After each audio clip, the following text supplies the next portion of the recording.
I never thought a plastic shovel would turn me into the neighborhood villain. But that's exactly what happened when Patricia Henderson decided I was removing too much snow from Ridgewood Circle. My name is Keith Norwood, and I've lived in this overpriced subdivision in Greenwood Village, Colorado for 3 years. When I moved here, the realtor never mentioned that our homeowners association had a 247-page rule book covering everything from mailbox heights to the exact shade of beige your curtains could be. I learned that lesson the hard way when I got my first violation notice for planting red tulips instead of white ones in my front garden.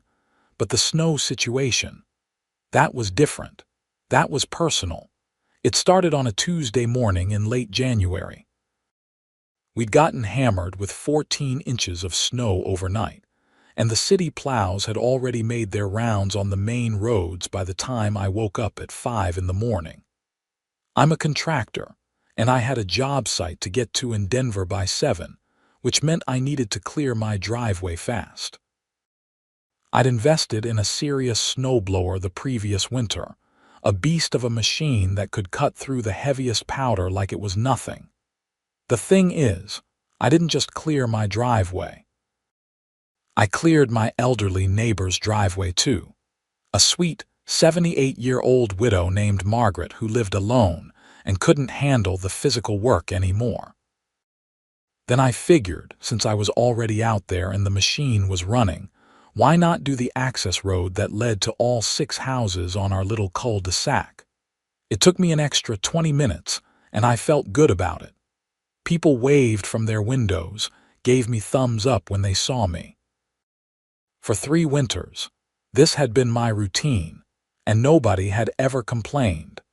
Until Patricia Henderson moved in. She'd purchased the house at the end of the cul-de-sac 6 months earlier, a pristine colonial with white columns that she'd immediately had repainted to an even whiter shade of white. Patricia was in her early 50s, with severely cut blonde hair that looked like she'd measured each strand with a ruler, and she wore pearls to the mailbox. Within 2 weeks of moving in, she'd gotten herself elected to the HOA board. Within a month, she was the president. The letter arrived in my mailbox on Thursday, 2 days after I'd cleared the snow. It was typed on official HOA letterhead, complete with a raised seal that probably cost 50 cents per sheet. "Dear Mr. Norwood," it began, in that fake, polite tone that these letters always used. "It has come to the attention of the Ridgewood Circle Homeowners Association Board that you have been performing unauthorized snow removal on common areas without proper approval. As per Section 47, subsection 12, paragraph 8 of the HOA bylaws, all maintenance work on common property, including but not limited to snow removal on shared roadways, must be approved in writing by the board at least 72 hours in advance. Additionally, only licensed and insured contractors approved by the HOA may perform such work. Your unauthorized snow removal activities constitute a violation of this bylaw. You are hereby fined $350. Payment is due within 15 days. Future violations will result in escalating fines of up to $1,000 per occurrence." I read the letter 3 times, certain I was misunderstanding something. They were fining me for helping my neighbors, for clearing the road that we all used. I grabbed my copy of the HOA bylaws, that massive binder they'd given me at closing that I'd barely glanced at, and flipped through until I found Section 47. Sure enough, there it was, buried in the dense legal language. But the section was clearly written with hired landscaping companies in mind, not residents trying to help each other out. I called my neighbor Tom, who lived 2 doors down and had been in the neighborhood for 12 years.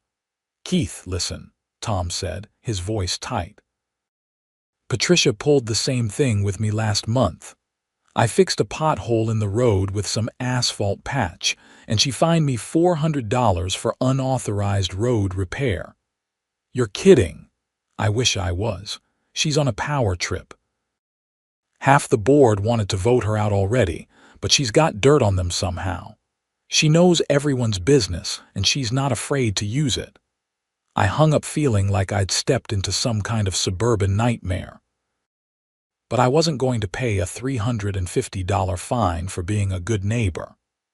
I drafted a formal appeal letter, citing that the rule was clearly intended for commercial contractors, not residents, and that I'd been performing this neighborly service for years without any complaints.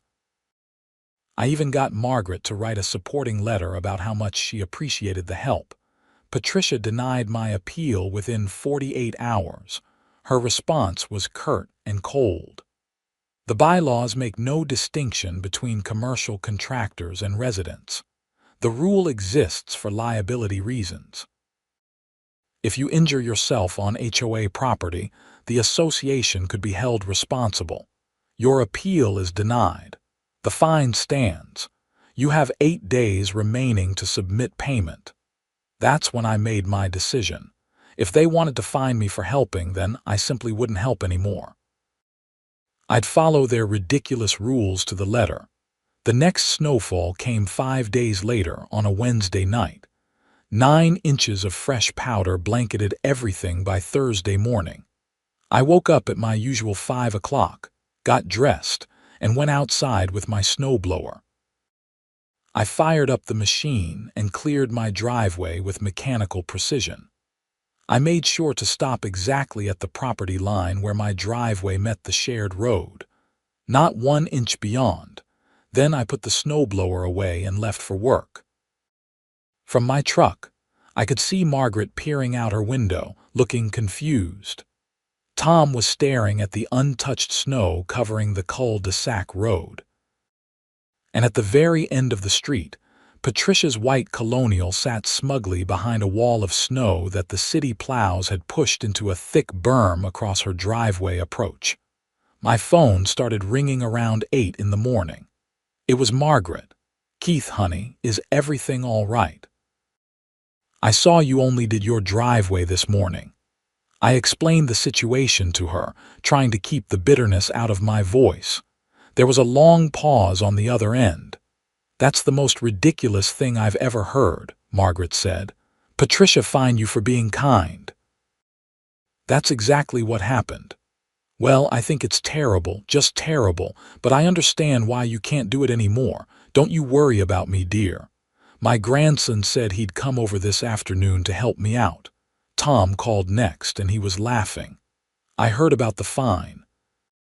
"So you're going full malicious compliance on them, huh? Just following the rules," I said. "This is going to get interesting. Patricia drives a BMW with low clearance. No way she's getting through that snow." He was right. Over the next few days, I watched with grim satisfaction as my neighbors struggled to navigate the unplowed cul-de-sac road. Tom had a truck with 4-wheel drive, so he managed okay, though he nearly got stuck twice. Margaret's grandson came with a plow on his pickup and cleared her driveway and enough of the road for her to get out. The young couple in the third house both worked from home, so they didn't need to leave much. But Patricia was trapped. I saw her out there Thursday morning in completely inappropriate footwear, expensive leather boots with heels, trying to shovel the massive snow berm the city plow had created. She managed to clear about 3 feet before giving up. Her BMW sat uselessly in her garage for 2 days.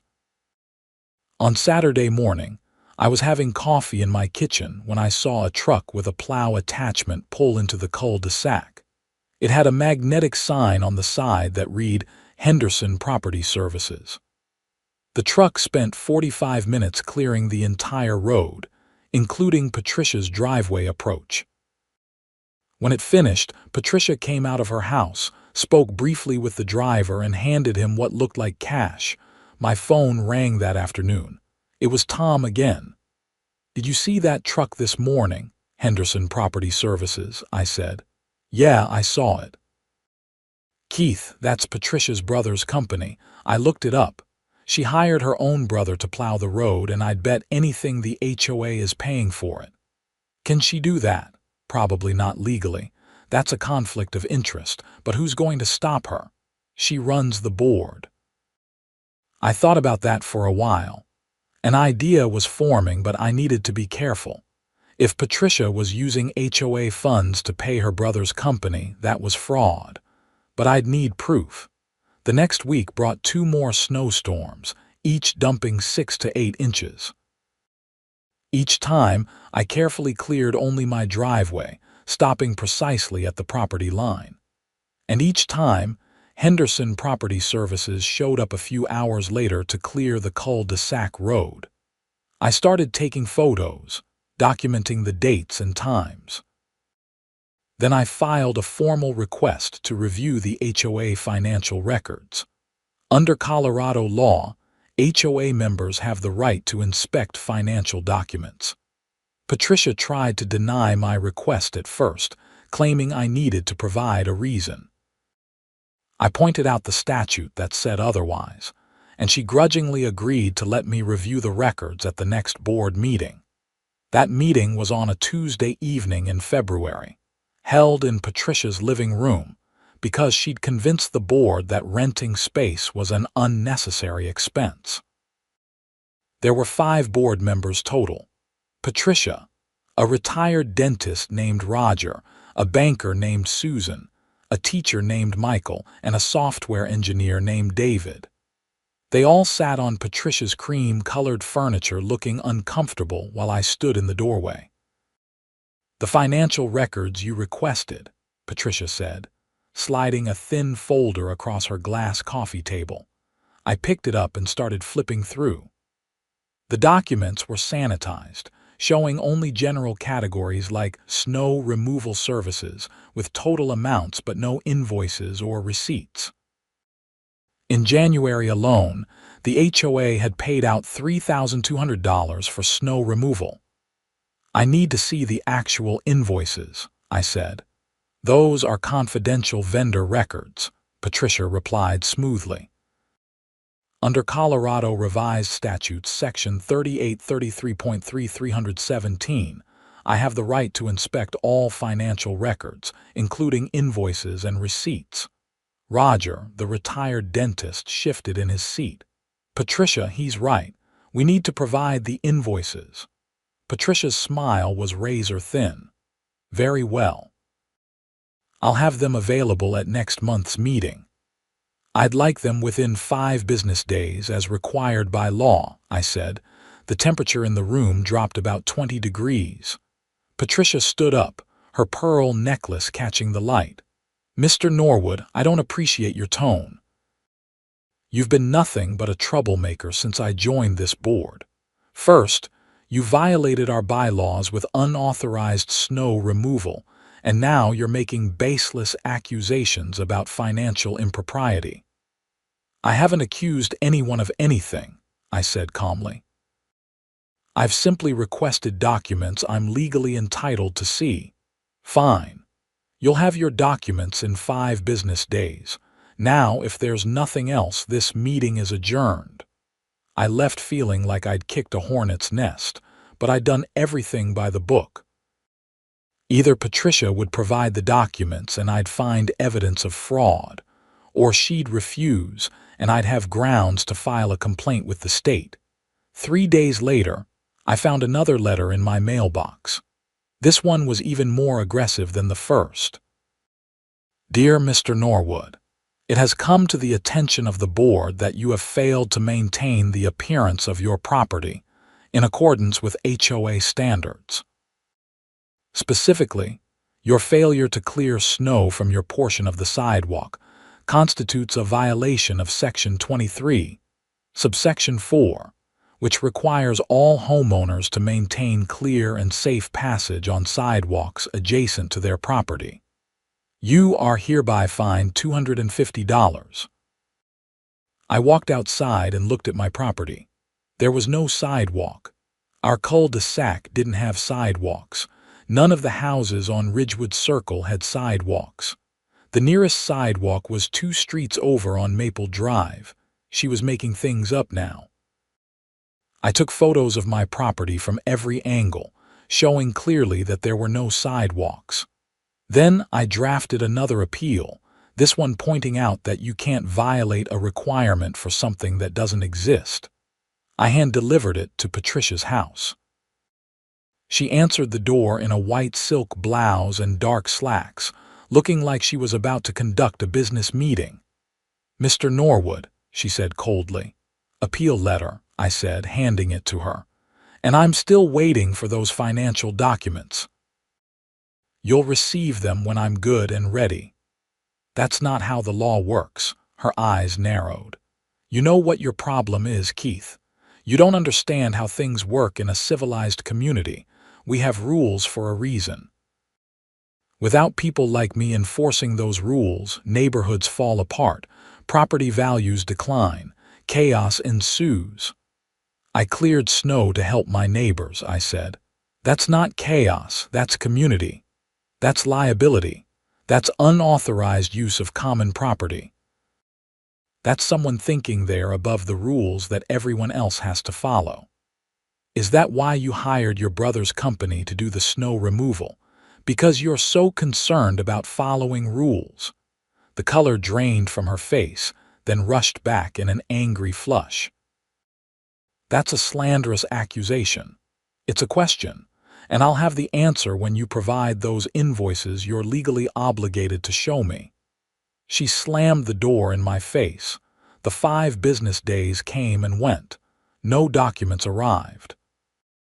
I sent a certified letter to the HOA board, copying all 5 members, noting that Patricia had violated state law by refusing to provide the requested financial records.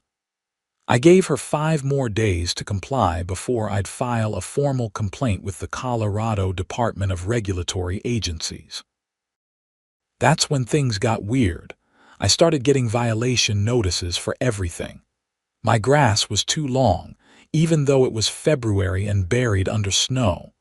My house numbers weren't reflective enough. My mailbox was 1/4 inch too far from the curb. My garbage cans were visible from the street, despite the fact that everyone's garbage cans were visible on trash day. Each violation came with a fine ranging from $150 to $300. I was documenting everything, taking photos, measuring distances, comparing my property to my neighbors' properties. Every single violation was either fabricated or selectively enforced. Tom told me he deliberately left his garbage cans out for 2 days after my violation notice, and he received nothing. Then Margaret called me, and she was crying. "Keith, I'm so sorry, but I can't talk to you anymore. Patricia came by today and told me that if I continued associating with you, she'd report me for running an illegal home business." "What home business?" "I knit baby blankets and sell them at the church craft fair twice a year. I make maybe $200 total. Patricia says it's a commercial enterprise, and I need a special permit from the HOA that costs $5,000 annually." "Margaret, that's extortion." "I know, honey, but I can't afford a lawyer. I just can't. I'm on a fixed income. I'm so sorry." After she hung up, I sat in my living room staring at the wall. Patricia wasn't just abusing her power. She was weaponizing the HOA to bully people into submission, and she was getting away with it because most people couldn't afford to fight back. But I could. I hired a lawyer named Rachel Crane, a property attorney in Denver who specialized in HOA disputes. She was in her late 30s, sharp as a tack, and she did not like bullies. We met in her office on a Thursday afternoon, and I laid out everything that had happened. "This is textbook HOA abuse," Rachel said, flipping through my documentation. "The selective enforcement alone is actionable, but the financial records issue is the real smoking gun. If she's funneling HOA money to her brother's company without proper bidding or disclosure, that's fraud." "What's our next move?" We file a complaint with the state regulatory agency for the financial records violation. Simultaneously, we send a demand letter to the HOA board regarding the bogus fines and selective enforcement. We give them 15 days to rescind all fines and provide the financial documents, or we file a lawsuit. How much is this going to cost me? I'll do it on contingency. If we win, we recover attorney's fees from the HOA. If we lose, you're only out the filing fees, maybe a few $100s. But Keith, based on what I'm seeing here, we're not going to lose. Rachel filed the complaint with the state that afternoon. The demand letter went out the next morning via certified mail to all 5 board members. Patricia's response came within 24 hours, and it wasn't what I expected. She called an emergency HOA board meeting and voted to initiate foreclosure proceedings on my house for unpaid fines. I didn't even know that was possible until Rachel explained it to me. HOA liens are real, she said when I called her in a panic. If you don't pay your fines, they can place a lien on your property and eventually foreclose. But there are procedures they have to follow, and Patricia's jumping the gun big time. You haven't even exhausted your appeals yet, and she can't foreclose for at least 90 days after a lien is placed. She's trying to scare you. It's working. Don't let it. This actually helps our case because it shows she's acting in bad faith. Keep documenting everything. The next snowstorm hit 3 days later, a massive system that dumped 17 inches on the Front Range. It was the biggest snow of the season, and it shut down half the city. I cleared my driveway at 5 in the morning, same as always, and left the cul-de-sac road buried. Henderson Property Services didn't show up. By noon, the snow had been compacted by a few cars trying to get through, creating deep ruts and icy patches. Patricia's BMW was still stuck in her garage. I saw her standing in her driveway, staring at the impassable road, her phone pressed to her ear. Tom called me around 2 in the afternoon. The HOA just sent out an email saying they're implementing a special assessment to cover increased snow removal costs. $300 per household, due immediately. You've got to be kidding. It gets better.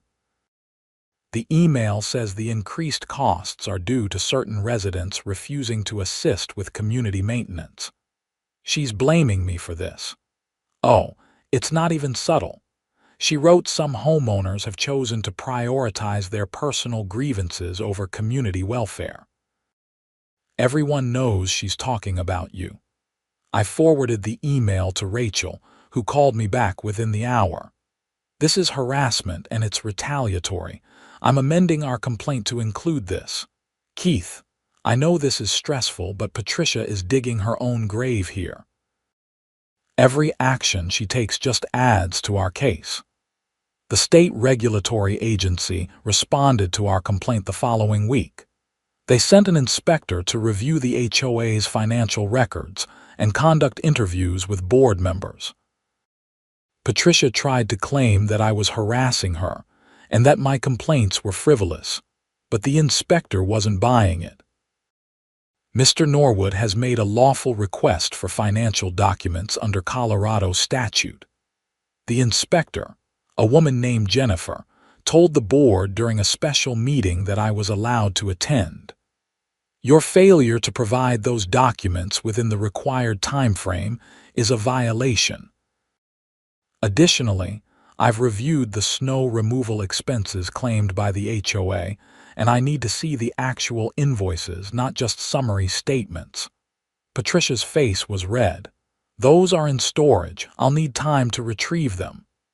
You have 48 hours, Jennifer said. If the documents aren't provided, the agency will impose penalties on the HOA and potentially on individual board members who violated their fiduciary duties. That got everyone's attention. Susan, the banker on the board, spoke up for the first time. Patricia, where are these documents? Everything should be digitized and readily available. I told you, they're in storage. What storage? All our records are supposed to be kept in the cloud storage system we set up last year. Patricia stood abruptly. I don't appreciate being interrogated like a criminal. I've volunteered countless hours to manage this association, and this is the thanks I get. Roger, the retired dentist, shook his head. Patricia just produced the invoices. What's the problem? The problem is that Keith Norwood has decided to wage a personal vendetta against me, and you're all falling for it. The state inspector isn't waging a vendetta, Michael, the teacher, said quietly. She's just doing her job, and I'd like to see these invoices too. $3,000 in 1 month seems excessive. Patricia grabbed her purse and walked out of her own living room. The remaining board members sat in awkward silence. Jennifer closed her notebook. If Miss Henderson doesn't produce the documents within 48 hours, I'll be referring this matter to the district attorney's office for investigation of potential fraud. That's when I knew Patricia was in real trouble. The 48 hours passed. No documents appeared. Jennifer kept her word and referred the case to the Denver district attorney's office. Because Greenwood Village is in Arapahoe County, the Arapahoe County DA picked it up. 2 weeks later, a detective named Chris Morrison called me. Mr. Norwood, I'm investigating financial irregularities at your homeowners association. I understand you've been documenting various incidents. Would you be willing to meet with me? We met at a coffee shop in Denver. Detective Morrison was in his early 40s, built like someone who spent serious time in the gym, with graying hair and sharp eyes that didn't miss anything. I brought every document I had: the original fine letters, the violation notices, photos, emails, the HOA bylaws with the relevant sections highlighted, and my timeline of events. He reviewed everything methodically, taking notes. "This is good work," he said. "Very organized. You've made my job easier. Let me tell you what we've found so far. Henderson Property Services has been paid $23,000 by your HOA over the past 6 months for various services. Snow removal, landscaping, minor repairs, you name it. The problem is, there's no record of competitive bidding, which is required under your HOA's own bylaws for any contract over $5,000. There's also no disclosure of the conflict of interest, even though Patricia Henderson is both the HOA president and the sister of the company owner. Is that illegal? It depends.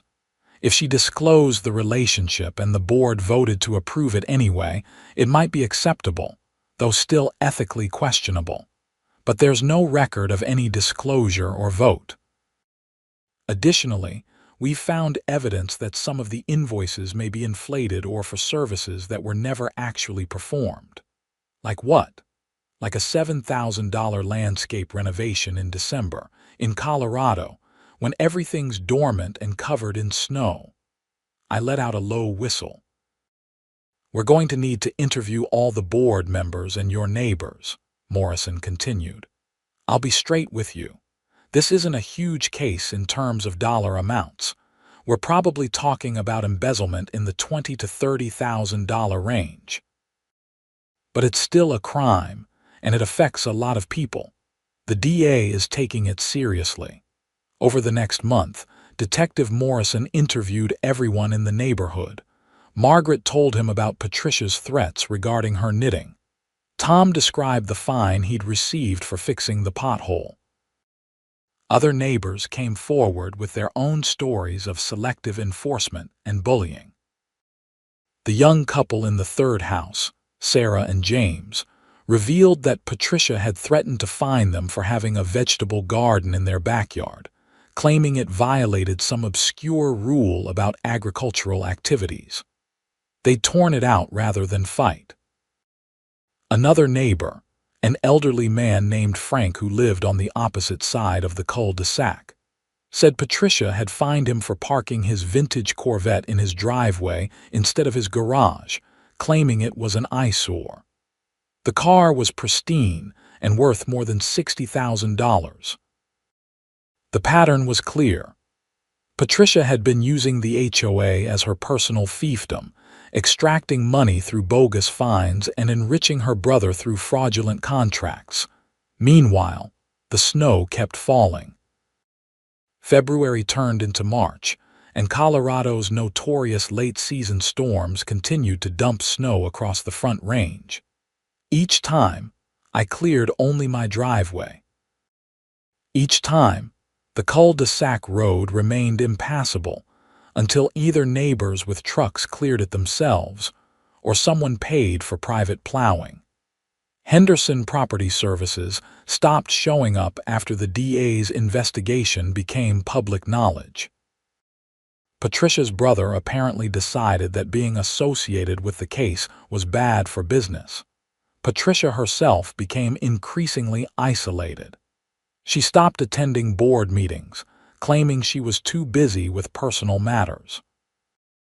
The remaining board members voted to suspend her as president pending the outcome of the investigation.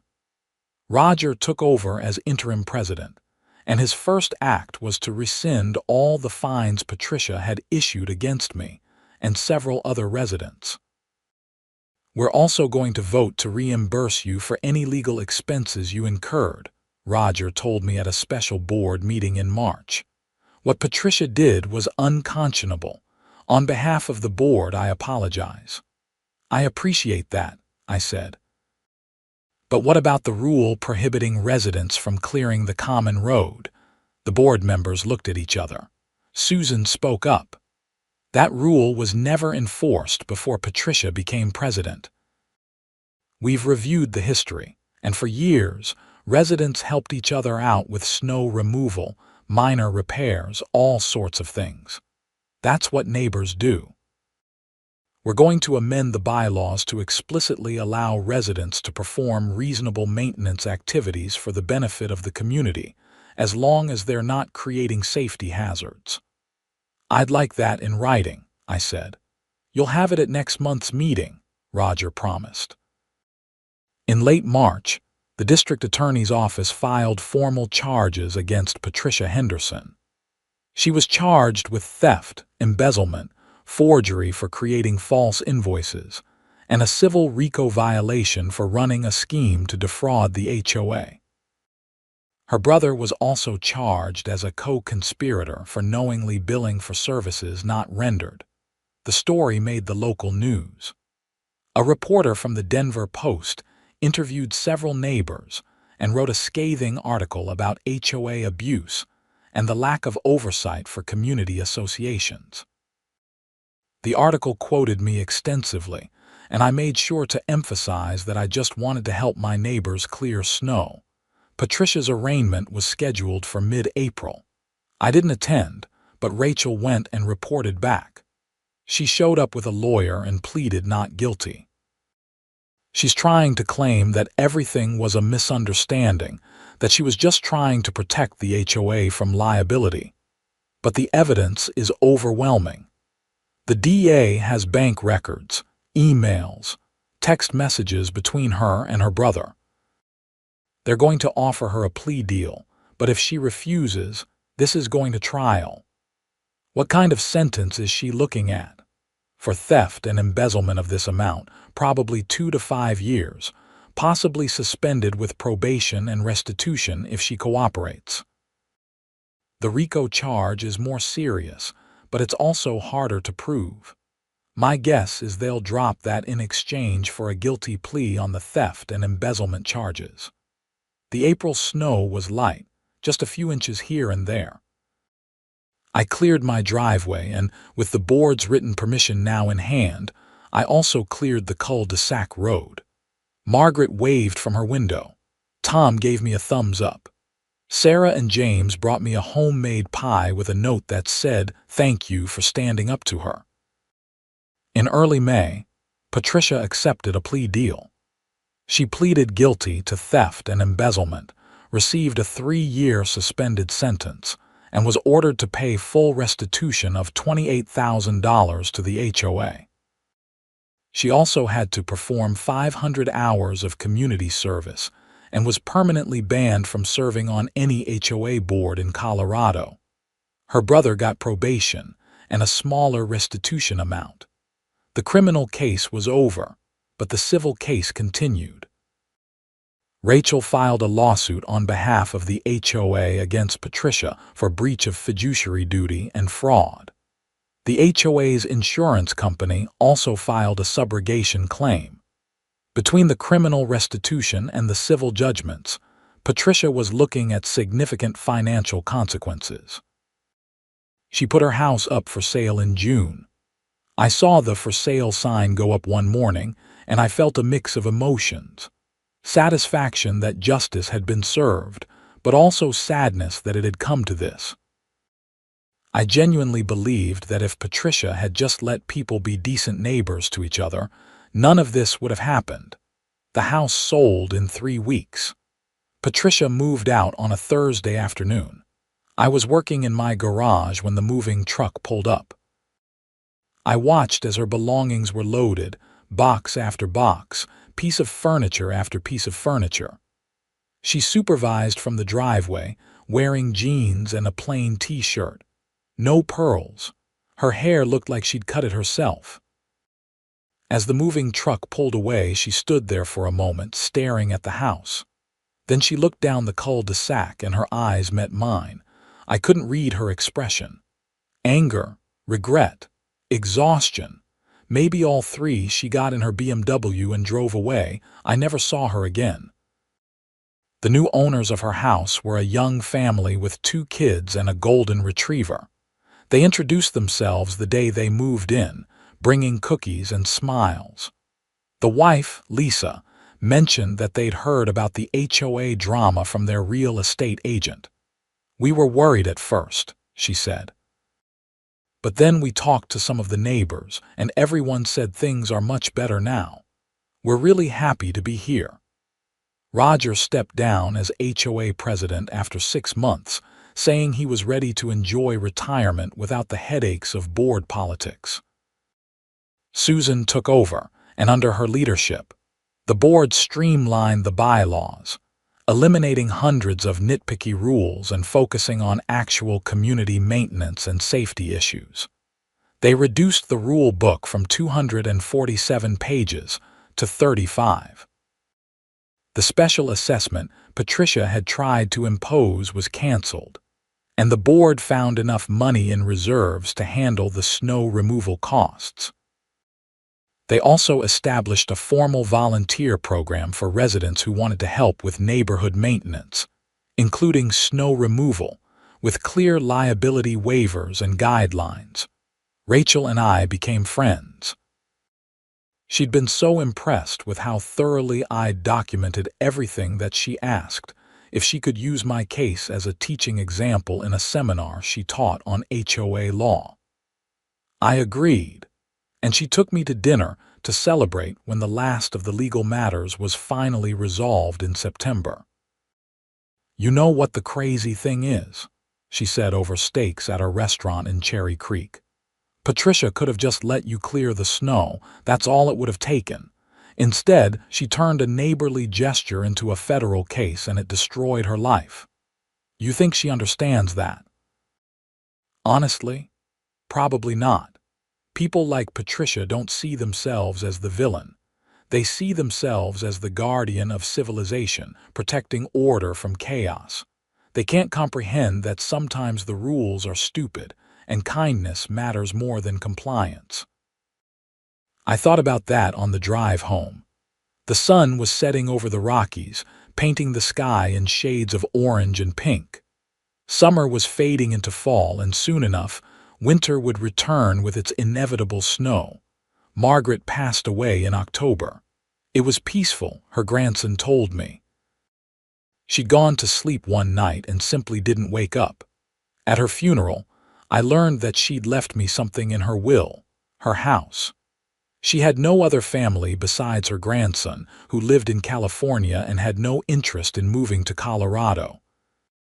She'd wanted someone who cared about the neighborhood to have it. I was stunned. I didn't need another house, but I couldn't refuse the gift. After talking with her grandson and my financial advisor, I decided to rent it out to a nice young couple who were saving up for their own place. The rent covered the property taxes and maintenance, and I felt good knowing Margaret's house would continue to be a home, not just an investment property. The first snow of the new season came in early November, right before Thanksgiving. 8 inches fell overnight, and I woke up early to clear it. I did my driveway, then the shared road, then cleared the driveway of Margaret's house for the new tenants. Other neighbors were out helping too. Tom was using his truck to push snow to the side. Frank was shoveling his own driveway while Sarah and James worked on theirs together, laughing as they tossed snow at each other. This is what community was supposed to look like. I'd been nervous about my first winter without Margaret, but watching everyone work together, helping each other, I realized that her spirit was still part of the neighborhood. She'd always been the heart of our little cul-de-sac, the one who baked cookies for newcomers and checked on people during storms. In her own quiet way, she'd taught all of us what it meant to be good neighbors. December brought a white Christmas, rare for Colorado. The neighborhood kids built snowmen in their yards, and someone organized a caroling group that went door to door singing off-key but enthusiastic versions of holiday classics. I contributed terrible tenor vocals and felt ridiculously happy doing it. In January, a year after the whole mess had started, I got a letter in the mail. Not from the HOA, but from Patricia. It had been forwarded through her lawyer, and Rachel advised me not to respond, but I opened it anyway. The letter was handwritten, not typed on fancy letterhead. Her handwriting was shaky. "Keith," it began, "I don't expect you to forgive me, and I'm not asking for your sympathy. I'm writing because my therapist suggested I make amends to the people I've hurt. You were right about all of it. I was on a power trip, and I used the HOA to control people because I couldn't control my own life. My marriage had just fallen apart when I moved to Colorado. I was angry and lost, and I took it out on everyone around me. What I did to you and the other neighbors was wrong. The fraud was wrong. All of it was wrong. I've lost everything. My reputation, my savings, my freedom in many ways. But I'm in therapy now, and I'm trying to understand why I became the person I became. I hope you and the neighbors are well. I hope someone is helping Margaret with the snow. She's a good person who deserves kindness. I'm sorry I forgot what that looked like. Patricia." I read the letter twice, then folded it and put it in a drawer. I didn't frame it or burn it or respond to it. It was just a letter, words on paper, an acknowledgement of harm done. It didn't change the past, but maybe it meant Patricia was finally taking responsibility for her actions. That felt like enough. February brought more snow, as it always did. I'd settled into a comfortable routine. Wake up early, clear the snow, help the neighbors, go to work. Simple acts of community maintenance that never should have been controversial in the first place. One morning, while I was clearing the road, the new family's golden retriever escaped from their house and came bounding through the snow toward me, tail wagging like a helicopter blade. The dog jumped up, putting snowy paws on my jacket, and licked my face with enthusiastic affection. Lisa came running out in her bathrobe, apologizing profusely. "I'm so sorry. He loves snow and he loves people and he has absolutely no manners." I laughed, scratching the dog behind the ears. "It's fine. What's his name?" "Murphy. He's a menace, but we adore him." Murphy became a regular fixture during my snow-clearing sessions after that. He'd bound through the drifts, chase the snow I was blowing, and generally make the whole task more entertaining. Other neighbors started timing their morning coffee to watch Murphy's antics. In March, The HOA board voted to formally recognize my volunteer work with a plaque, which was embarrassing but sweet. They mounted it on a post at the entrance to the cul-de-sac. It read, "In appreciation of Keith Norwood, whose dedication to helping his neighbors exemplifies the true spirit of community." Tom joked that I should invoice them for the snow blowing, just to make sure I'd come full circle. I told him I'd rather eat my snow shovel. Spring arrived slowly, as it does in Colorado. The snow melted in fits and starts, revealing the dead grass and accumulated debris of winter. The neighborhood organized a cleanup day and everyone pitched in, raking, trimming, planting flowers. We worked together for hours, and someone set up a grill for burgers and hot dogs afterward. Standing in Tom's backyard that afternoon, eating a slightly burnt hamburger and listening to neighbors laugh and chat, I realized how much had changed in a year. We'd gone from being strangers who happened to live near each other to being an actual community. Patricia's tyranny had inadvertently brought us together, unified by shared frustration and eventually shared purpose. I thought about all the hours I'd spent documenting violations, meeting with lawyers, talking to detectives. It had been exhausting and stressful, and there were moments when I wanted to just pay the stupid fines and move on. But I hadn't, and because of that, the neighborhood was better. The HOA was better. People felt free to help each other without fear of arbitrary punishment. In May, I got a call from Rachel. "I thought you'd want to know that Patricia's civil case finally settled. The insurance company recovered most of what they paid out, and the HOA is whole again financially. That chapter is officially closed." "Good," I said.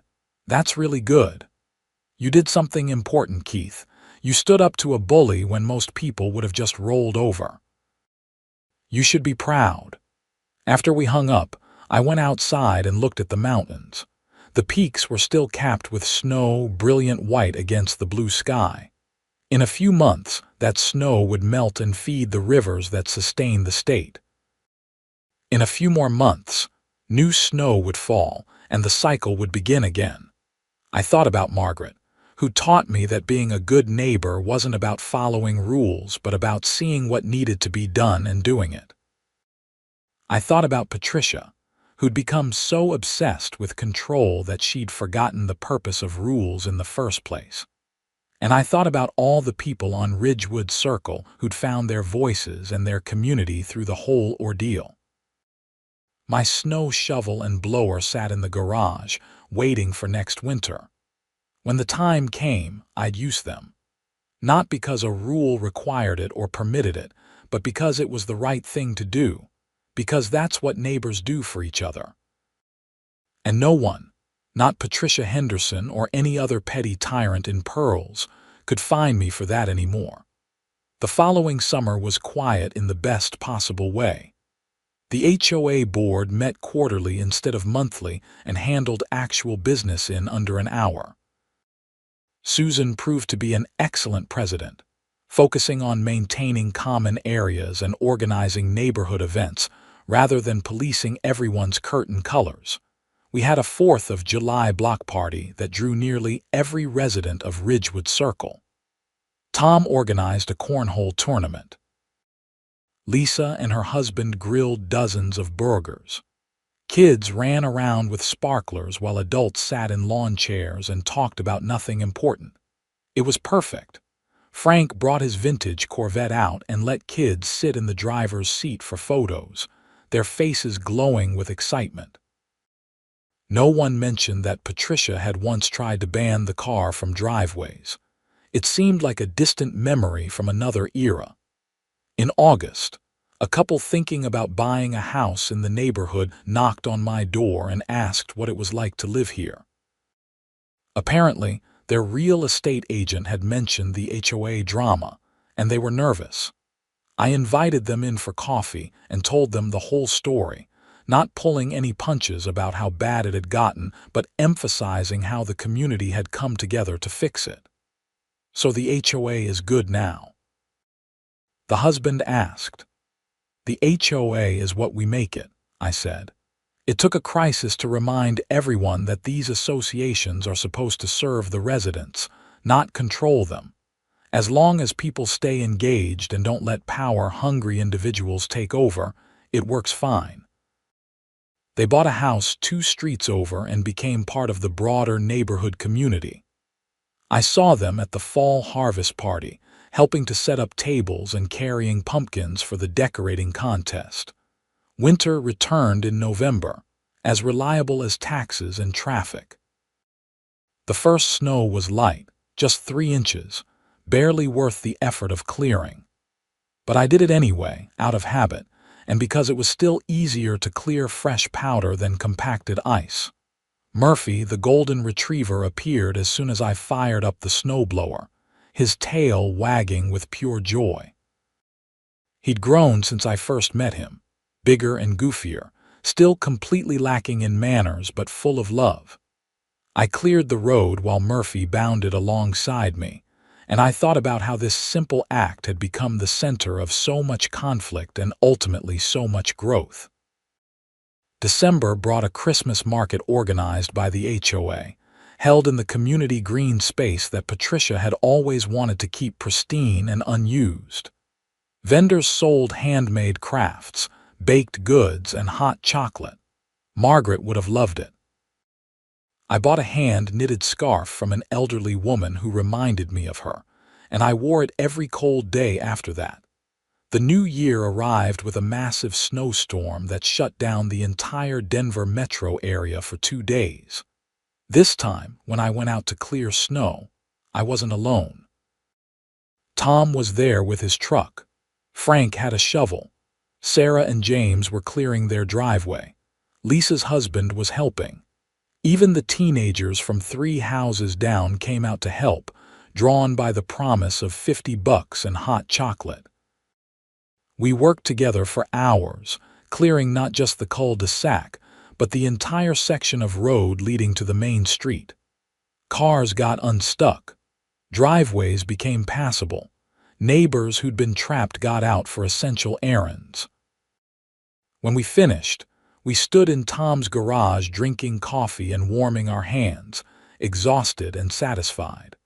Someone told a joke about starting our own snow removal company and undercutting Henderson Property Services. Everyone laughed. This was what Patricia had tried to prevent with her rules and fines and obsessive control. This moment of people helping each other, connected by effort and purpose and simple human decency. She'd seen liability and disorder where there was actually just community finding its best self. I went home that afternoon feeling more at peace than I had in years. The legal battles were over. The drama had faded. What remained was the quiet satisfaction of living in a place where people looked out for each other, where helping your neighbor wasn't a violation but a virtue. The plaque at the entrance to the cul-de-sac had weathered the winter, its words still clear despite the snow and ice. Every time I drove past it, I felt a little embarrassed but also grateful. Not for the recognition, but for the reminder that standing up for what was right had mattered. In February, I got an email from the state regulatory agency. They were conducting a study on HOA oversight and reform, and they wanted to interview me about my experience. I agreed and spent an hour on a video call with a legislative aide, explaining everything that had happened and offering suggestions for how to prevent similar abuses. One of the biggest problems is that most people don't know their rights, I told her. They get a fine or a violation notice, and they just pay it because they assume the HOA has absolute authority. There needs to be better education for homeowners about what HOAs can and can't do, and there needs to be easier, cheaper ways to challenge abuse without having to hire a lawyer. That's very helpful, she said, taking notes. Would you be willing to testify if we hold hearings on HOA reform legislation? Absolutely. I never got called to testify. The legislative session ended without action on HOA reform. But I'd done what I could, and maybe the study would lead to changes down the road. Sometimes progress was slow, incremental, frustrating, but it was still progress. March brought the kind of weather that made you remember why people lived in Colorado despite the brutal winters. Sunny days with temperatures in the 60s, snow melting fast, crocuses pushing up through the last patches of ice. The mountains were spectacular, their peaks sharp against impossibly blue skies. I spent a Saturday hiking in the foothills with Tom and his wife, taking in views that stretched for miles. We didn't talk about HOAs or snow or any of the drama. We talked about sports and travel and where to find the best green chili in Denver. Normal stuff. Friend stuff. On the hike down, Tom said something that stuck with me. You know, before all this happened with Patricia, I didn't really know most of my neighbors. I'd wave, maybe chat for 30 seconds about the weather, but that was it. Now I actually know these people. We help each other. We have cookouts. My kids play with their kids. It's good. Yeah, I said. It is good. So in a weird way, Patricia did us a favor. She was terrible, don't get me wrong, but she forced us to pay attention, to get involved, to actually build a community instead of just living in proximity to each other. I thought about that for a while. It was true in a twisted way. Patricia's abuse had been the catalyst for positive change, though obviously not in the way she'd intended. Her downfall had created space for something better to grow, but I wouldn't thank her for it. The cost had been too high. Margaret had been threatened, neighbors had been bullied, money had been stolen. Patricia herself had destroyed her life chasing power she didn't know how to use responsibly. There had to be better ways to build community than through conflict and crisis. Still, I couldn't change what had happened. I could only appreciate what had emerged from it. A neighborhood that actually functioned like a neighborhood. An HOA that served its residents instead of oppressing them. And a group of people who'd learned that standing together against abuse was worth the effort. Spring fully arrived in April, bringing green grass and blooming trees, and the kind of weather that made you want to spend every moment outside. The HOA organized a neighborhood yard sale, and people dragged their unwanted stuff to the community green space for a day of bargain hunting and socializing. I sold an old lawnmower and some tools I never used. I bought a vintage record player from Frank, who was downsizing and getting rid of things he no longer needed. We haggled for about 30 seconds before agreeing on $15, and then we stood around talking about cars and grandchildren and the Broncos' prospects for next season. This was the life Patricia had moved to Colorado to find, I realized. Connection, community. A fresh start after her divorce. But she'd been so damaged, so desperate for control that she'd poisoned the well before she could drink from it. She tried to force people to respect her authority instead of earning their respect through kindness and collaboration. I wondered where she was now. Back east somewhere, according to a neighbor who'd heard through the real estate grapevine. Starting over in a place where no one knew her story. I hoped she was getting the help she needed. I hoped her therapist was good. I hoped she'd learned something from the whole disaster. But mostly, I just hoped she stayed away from HOA boards. The summer passed in a blur of work projects and weekend adventures. I took a week off in July and drove up to Rocky Mountain National Park, hiking trails I'd been meaning to explore for years. The mountains were full of wildflowers, and the alpine lakes reflected the peaks in perfect mirror images. It was exactly what I needed to clear my head and reset. When I got back, there was a message from Rachel on my phone. "Keith, call me when you get a chance. Nothing urgent, just wanted to update you on something." I called her that evening from my back deck, watching the sun set over the foothills. So I got a call from a HOA in Aurora, Rachel said. They're dealing with a board president who's even worse than Patricia, if you can believe it. Guy's been embezzling money, threatening residents, the whole 9 yards. They asked if you'd be willing to talk to them about how you organized your case and stood up to your board. Really? Yeah. I told them I'd ask. No pressure, but I think your experience could really help these people. They're terrified of this guy. I thought about it. Did I really want to get involved in someone else's HOA nightmare?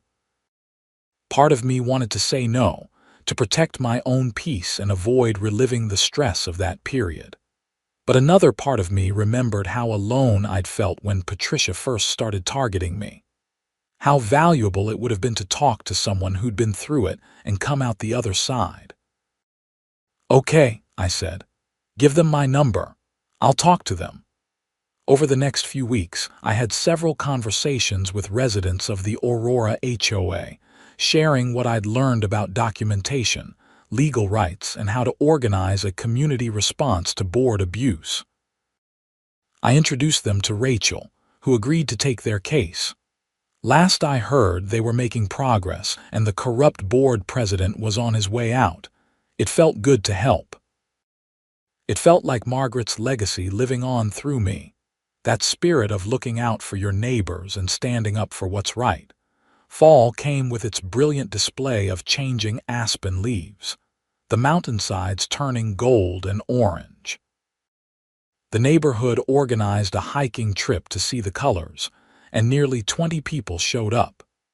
We carpooled to Kenosha Pass and spent the day walking among the aspens, taking photos, breathing in the crisp autumn air.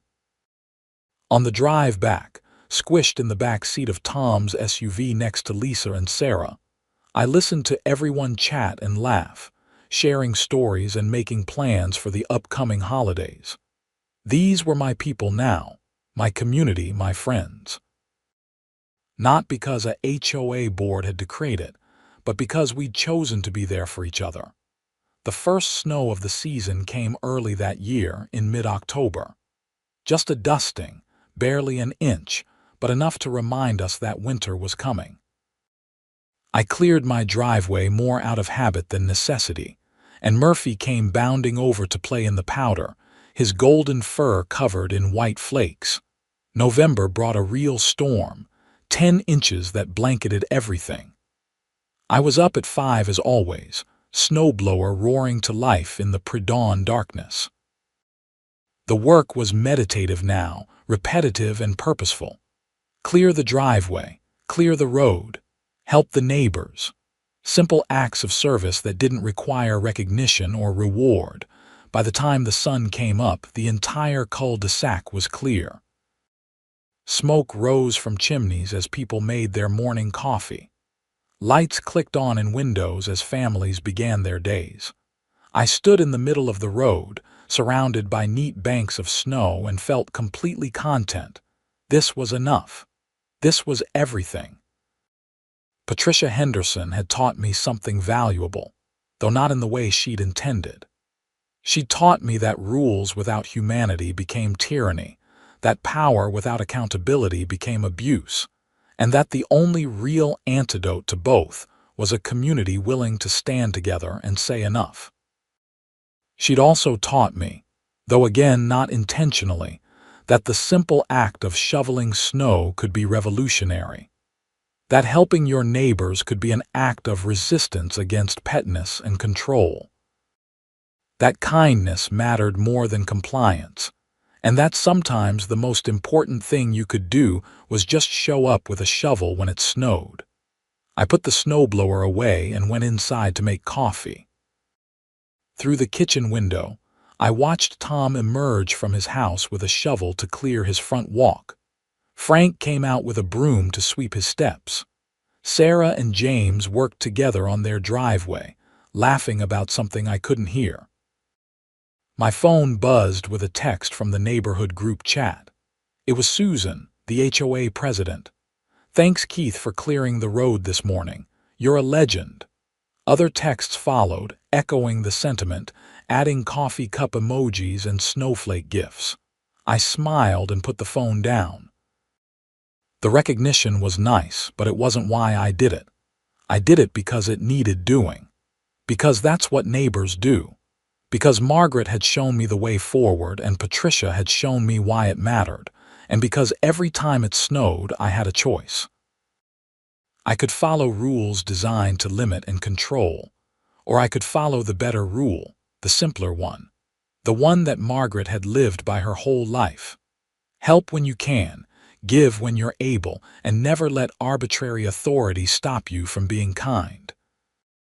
The snow kept falling outside my window, adding to the accumulation, but the roads were clear and the neighbors were safe and warm. That was enough. That was everything. That was community. And no HOA president, no matter how tyrannical or pearl-clutching or desperate for control, could ever find me for that again.